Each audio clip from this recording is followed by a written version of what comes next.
Hello boys and girls, welcome to the Math Club. In this video we're going to talk about 5.1 direct proportion.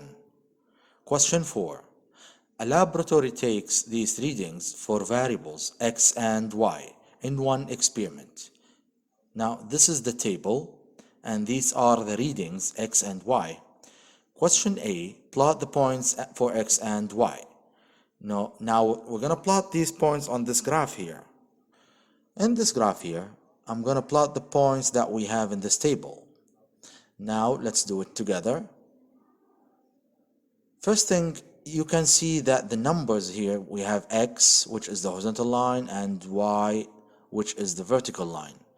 The vertical numbers are not easy to use here in this table, so I'm going to change them. Now x is 0.6 and y is 5.4. I want to adjust the y-axis to have numbers until 21.6. So I'm going to change these points and make them fit my table. Now for you guys, you can draw it from the beginning, but me, I found this graph, I'm going to use it, so I'm going to adjust it. Now first thing I'm going to do it is remove these numbers so I can replace them with numbers that I can use. So first, let me cover these. So I'm gonna start with a 0. I have y until 21.6. So I'm gonna add by tens, maybe 5 or 5, maybe 5, 10, 15, 20 is good enough for me. I'm gonna use smaller numbers so they can fit the graph. Now let me put 5 here first. Okay, and then 10, and then I'll put 15 and 20. As I told you before, you can adjust the numbers that you have on the graph so you can plot the points easily. Now let me make them maybe bold, yeah, so we can see them clearly. So as I told you, I can adjust the graph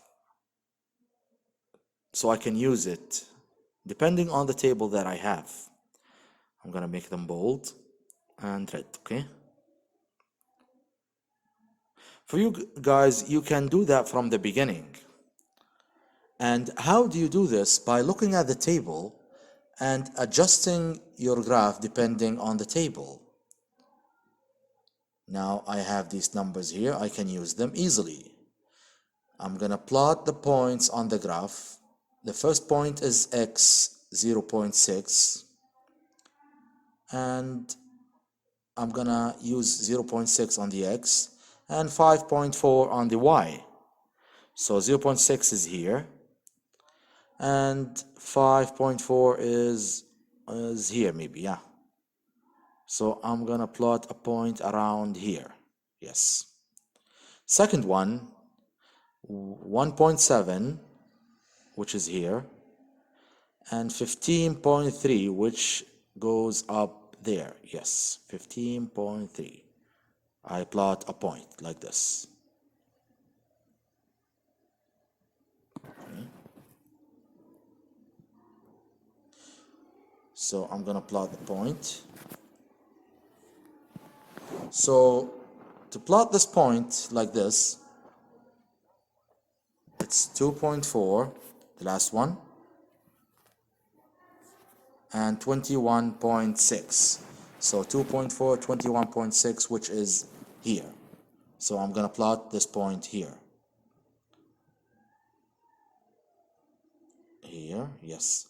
So after putting these points, question 2 does the graph shows the variable in direct proportion. How do you check if it's direct proportion or not? We're gonna connect the points together with a line and check if it's direct proportion or not.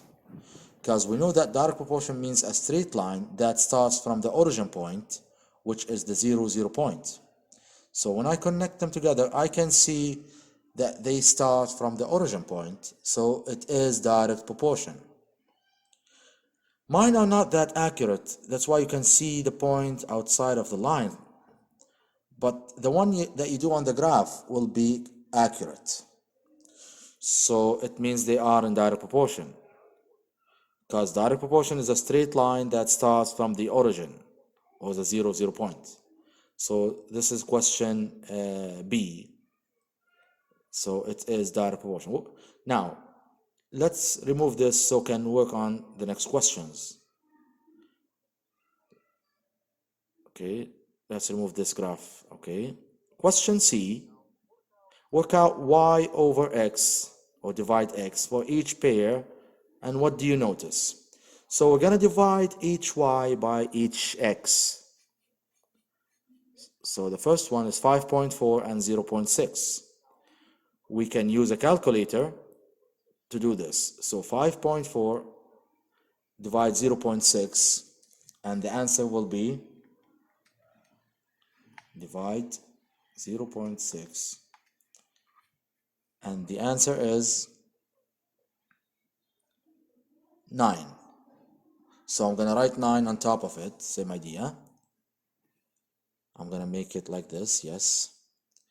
And I'm going to do the same for all the points. So each time I'm going to divide y by x. So I'll put it here, yes. Now, for the next one, which is 15.3, let me remove these first, wait. Okay, so 15.3, let me, wait, yes. Okay, let me leave it here. I removed it, okay.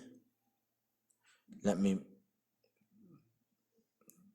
put it here. I don't want it to be small, I want it to be big so you can see it, guys. So 5.4 divided 0.6 equals 9. The next one is 15.3 divide 1.7. I'm going to use a calculator, same idea. 15.3 divide 1.7, 15. So it's a 9. Very good. So I'm going to write it on top of it. And the last one, which is 21.6, divide 2.4. And the answer is 9. So I'm going to put it here. So each time I divide the y by the x, I have the same number. What does that mean? Or what do you notice? I notice that each time I divide y by x, I get the same number. Now copy and complete this arrow diagram. This is the arrow diagram. We're going to copy and complete it. So here we have 0.6. When you multiply by a number, it will give you 2.4. And when you multiply 0.6 by what? It gives you 5.4, same idea. This one is 9, as we found out. Each time we multiply the x by a 9, we will get the y under it. Same idea here, 2.4 times 9, 2.4 times 9, it will give me 21.6. So I'm going to put a 9 here. Now, each time I multiply x by 9, it will give me a y. Now, let's find out these. These are the y's, and these are the x's. So let's find out the relation between the y's and the x's alone. So I divide 2.4, divide 0.6. So 2.4 divide 0.6. I'll use the calculator to do this. So the answer is 4. So 2.4 divided 0.6 is 4. So I'm going to write it here. And the other one, I'm going to do the same idea, dividing 21.6 by 5.4, using a calculator, of course. And the answer is 4. So I'm going to write it here. So the relation between the x's, or each part of the x's, is the same relation between each part of the y's, and they have to be corresponding to each other. And the relation between the x and the y is the same for each point. Now, for question E, copy and complete this formula linking. X and y equals what times x? So from here we understand that y equals x times 9, or 9 times x. So this means you can put the 9 here. When you multiply the 9 by the x, it will give you the y. And this is the formula linking, or the formula for this table. So y equals 9x. From this table, we understand that. Now, how does the formula relate to the graph? Yes, how does the formula relate to the graph? It means what? It means if I need a y, or a point on the y, I need to multiply the x by the 9, so 9 times x. This is the relation between the formula and the graph. For each point of your y, for each y point on the graph, I have to multiply the 9 by the x to get this. And this is the idea of the whole question. And this is how you answer this question. So if you want this video, push the link on the PDF book. Thank you very much for watching. See you next time.